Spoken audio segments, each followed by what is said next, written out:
So yun, isang mapagpalang umaga sa inyo lahat mga tol. Welcome back ulit sa ating YouTube channel mga tol.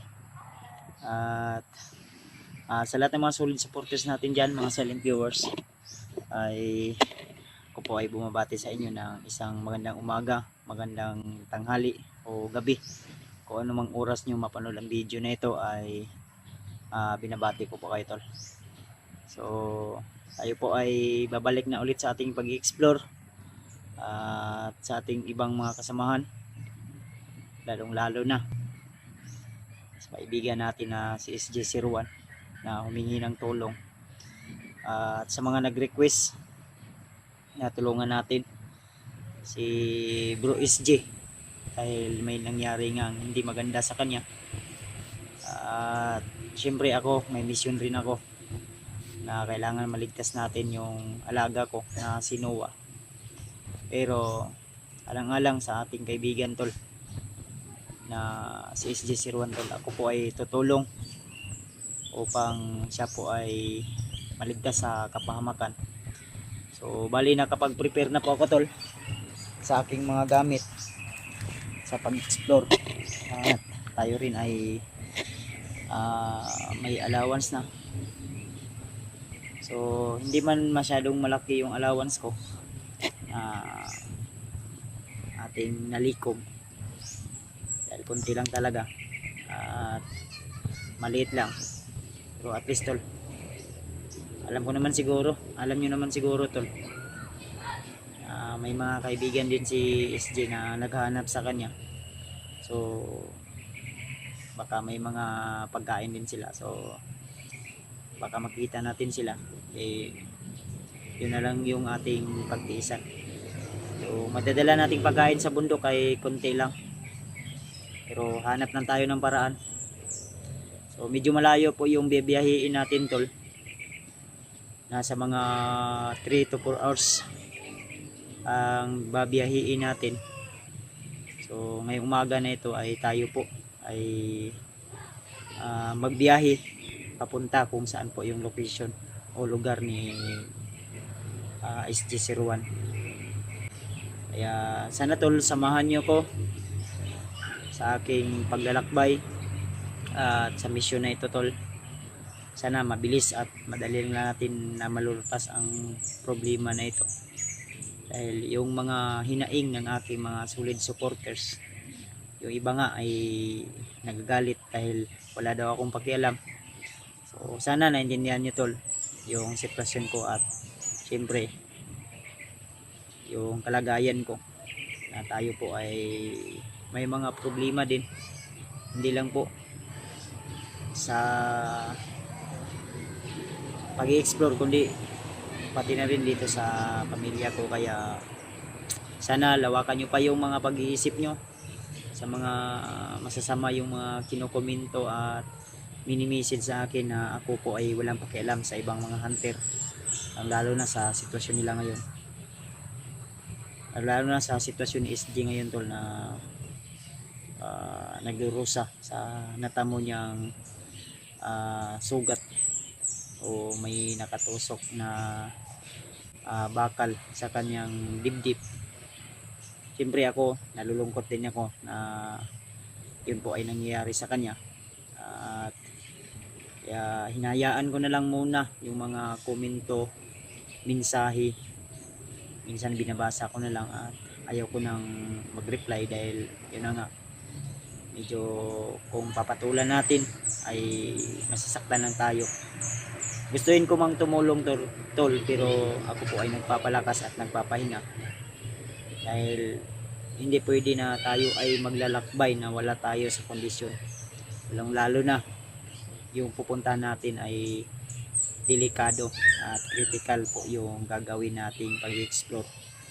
Kumbaga ito po ay isang magiging survival at hindi basta-bastang mission, dahil hindi po lang ordinaryong tao yung mga masasagupan natin at makakalaban, sila po ay may mga taglay na agimat. Kaya kailangan natin ng matinding preparasyon, lakas ng katawan at lakas, determinasyon. So sa iba nating kasamahan ngayon, alam ko na sila po ay nagre-relax at nagpapahinga din, Kaya napag-isip-isip ko na ipagpaliban muna yung misyon natin para kay Noah. At sana kung saan man si Noah ngayon, kung sakaling man matagpuan ng aking ibang kasamahan sa Timpugi, ay mailigtas nila.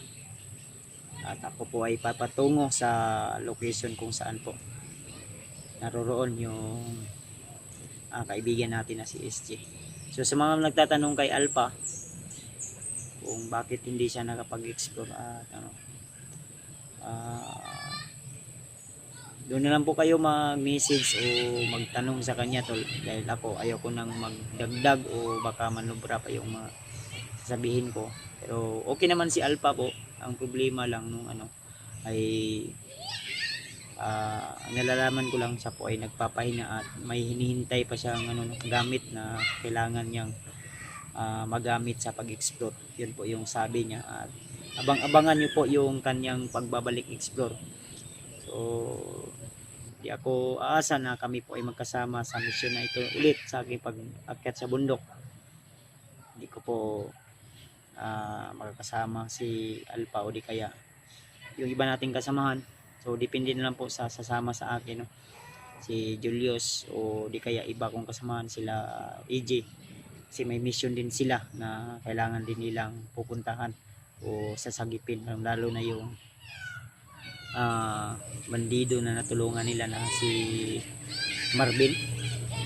So gusto ko sanang i-meet ang taong yun, dahil ako po ay personal na magpapasalamat, pero wala akong oras, wala akong time, kaya pagpasensyahan nyo na tol.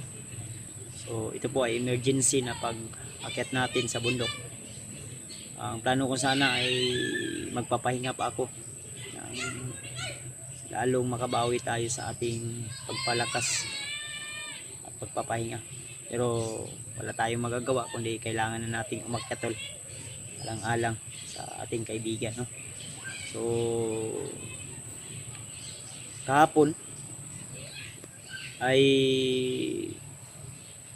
sinubukan kong kontakin si SJ. Nagre-ring lang yung kanyang cellphone pero hindi sumasagot. Siguro hindi pwede na sagutin yung aking tawag. Baka may mga nakaaligid sa kanya na mga bandido o di kaya nakasilent yung kanyang cellphone. Then asahan nyo tol na makakarating tayo mismo sa location kung saan po ang eksaktong location ni SG, kung saan man siya ngayon tol. Pagdarasal nyo lang po sana ay nasa mabuting kalagayan siya ngayon at tibayan niya pa po yung kanyang pag-iisip, dahil alam ko na maraming mga kasamahan niya na din na matulungan siya upang maisalba, ang lalo na sa kalagayan niya ngayon na siya po ay nasa critical na kalagayan. So kung isipin yung mabuti, nakakaawa man, pero alam ko na ang lahat ng mga nadaanan niya ngayon ay ito ay isang mga pagsubok lamang na kailangan malagpasan.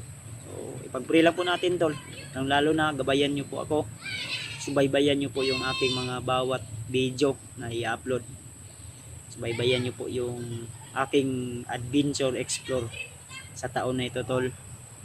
At sana tol ay gabayan tayo lagi ng Panginoon. At hiling ko lang po na lagi nyo po akong ipagdasal na walang mga pagsubok o problema na aking kung may mga problema man, sana po ay malalagpasan ko agad, no? So kailangan nating maghanda tol. Actually nakahanda na po ako, mga gamit ko ay ready na po upang tayo ay maglakad at magbiyahe. So samahan nyo ko tol sa video na ito.